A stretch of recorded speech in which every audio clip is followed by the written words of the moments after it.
Hello everybody. This is a video I've actually never made.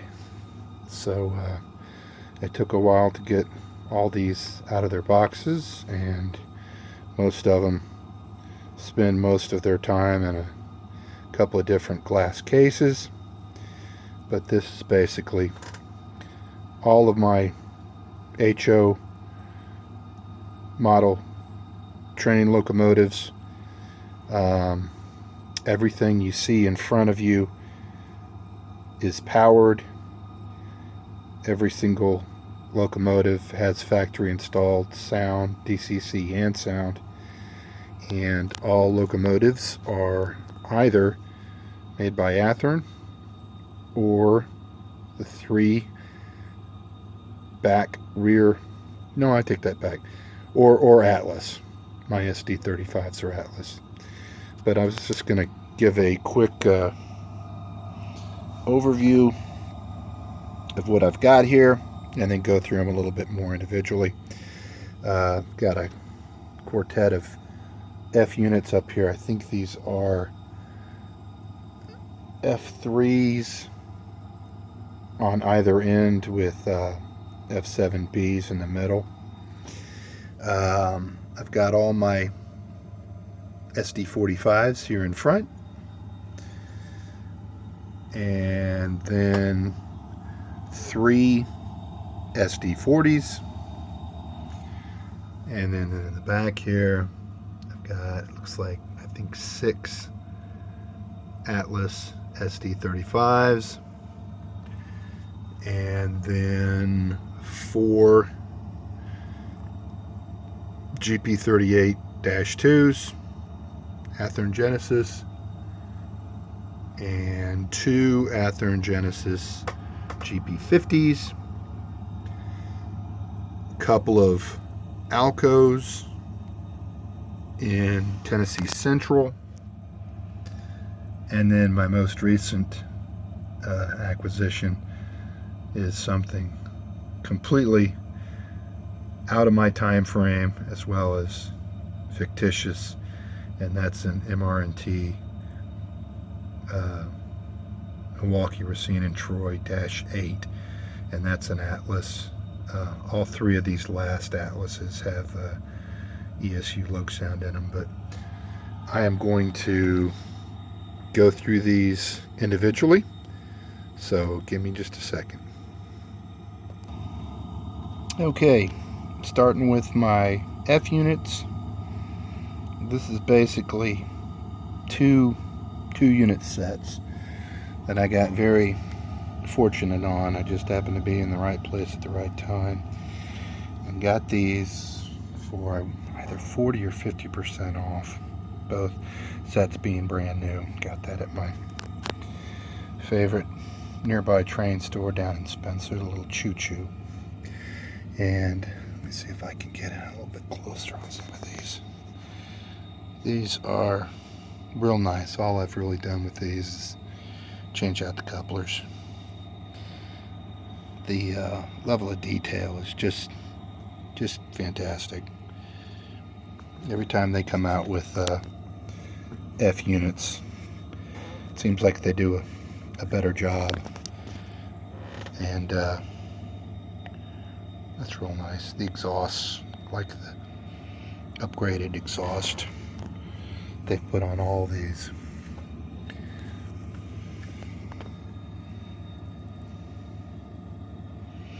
And typically I will operate these all 4 together, a BBA configuration.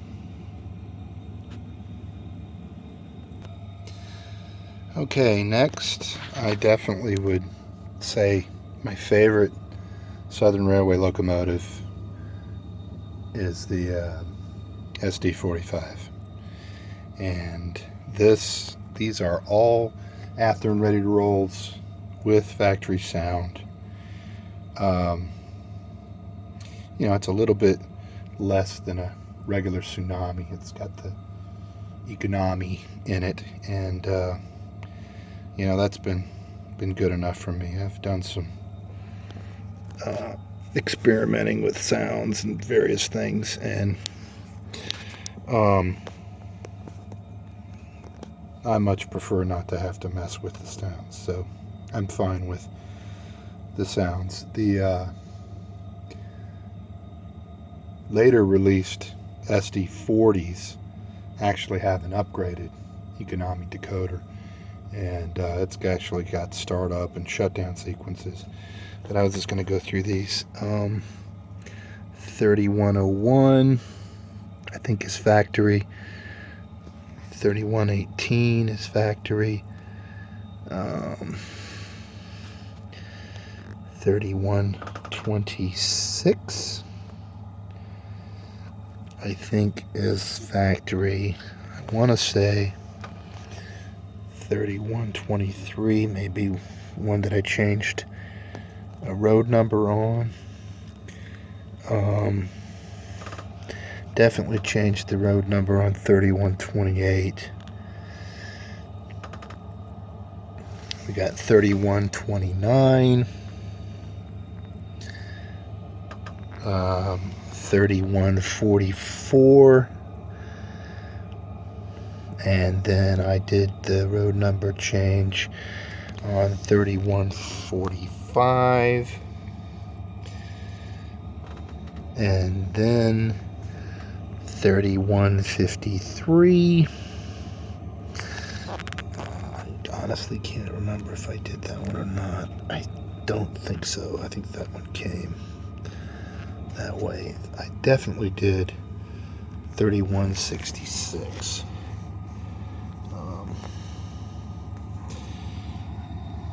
By the way, all of my locomotives, regardless of when they actually operated, except for a few that I hadn't gotten to, all have the Southern Railway Herald on front, which is, basically a Microsoft, boy, there's a Freudian slip, micro scale decal that I've put on all these. 3144 looks like it's missing, and 3153 looks like it's missing, as well as 3126, but that's okay. But like I say, I usually will operate most of my 6-axle. I like to operate them in 3s, seeing as my layout, which ultimately I want to be a portion of the rat hole in East Tennessee, basically in and around Rockwood, Harriman, Spring City. But here's my SD45s. Okay, next we have my Atlas SD35s, all with DCC and sound. These do have the older sound system in them, which it's okay. I mean, it's not as good as a Loc Sound or a Tsunami, but still pretty decent. Looks like most of these I haven't even put on the sunshades, and it looks like only 2 of them actually have the end handrails, so tell they haven't been operated very much. And if I'm not mistaken, I think all of these are factory paints. None of these got renumbered. There's 215,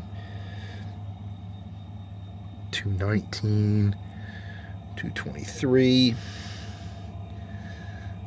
3008, 3018, and 3025. And I should say that I've really been downsizing over the last few years. I've got rid of all my Atlas SD24s. Got rid of my B237s in Atlas.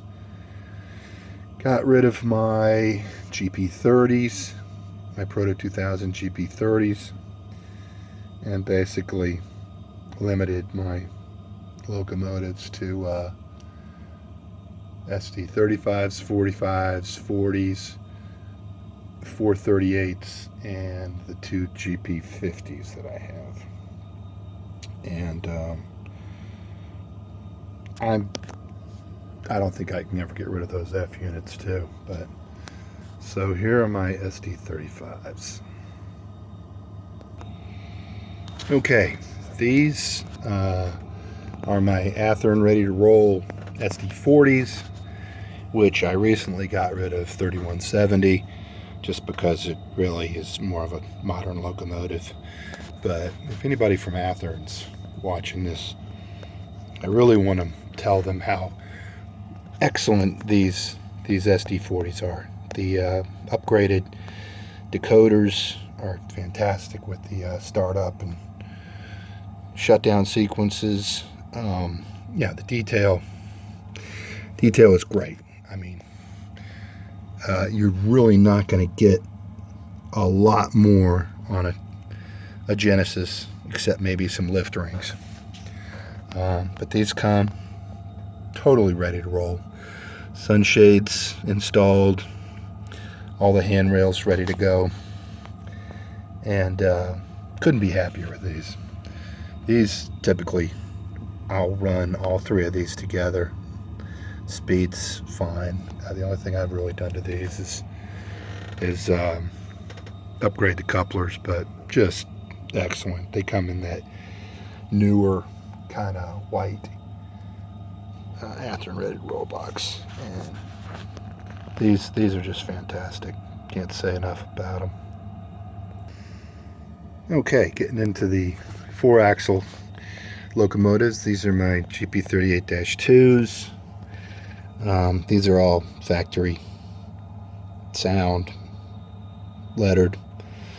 Haven't done really anything with these, and these are just great. They sound great, they run great. I will typically operate these in pairs, so I've got 2 pairs. Pair usually always stays at Harriman Junction. That's a future spot on my layout where I used to usually see a pair of these for shuffling cars around when they would interchange on that spot. But Genesis, it's hard to beat. Athearn Genesis, probably my favorite locomotive, to be honest with you. But these are excellent. Okay, originally I said that GP50s were just too new because I only really wanted to operate things in the 1970s, and these pretty much came out right before the Norfolk and Western merger, creating Norfolk Southern. But these are just so awesome with the level of details and the walkway lights, and just they look so good, they sound fantastic, that I went ahead and found a couple which I'm going to hold on to. And these are both Athearn Genesis as well. Operate great, look great, no complaints at all. Beautiful models. And these 2 guys, I'm stretching my time frames a little bit because I want to interchange with the Tennessee Central. They ceased to operate, I think, right at the end of the 60s. But these are 2 Atlas C420s, and they're newer. They've got the ESU Loc sound in them, and of course they've got that wonderful kind of Alco sound to them. And these always run together as a pair. And I'm gonna do a video on all my Tennessee Central rolling stock cabooses and locomotives, so look for that sometime in the future. But I haven't had these too long, but these are another two that I really want to hold on to, because finding them both with the factory sound sometimes can be a little bit more difficult. Okay, and this is my last Locomotive. Just got recently from Spring Creek model trains, and I want to say they're in Nebraska, but really nice folks there. Super Locomotive. Of course, this is way too modern for me, but I've gotten a real kick out of putting together an MR&T train from locomotive to caboose with a bunch of MR&T cars, and I just did a video on that a couple videos ago, and if you're more interested in that, definitely check that video out. But only thing I've done with this is change out the couplers. Don't care for those Accumates too much. Sadly, this beacon light is non-functioning, but that's all right. Anyways, really operates well. Can't complain about it at all, and that wraps it up. Leave me any questions, comments. Appreciate you watching. If you haven't subscribed, subscribe, give me a thumbs up. Greatly appreciate it. Everybody take care. Bye.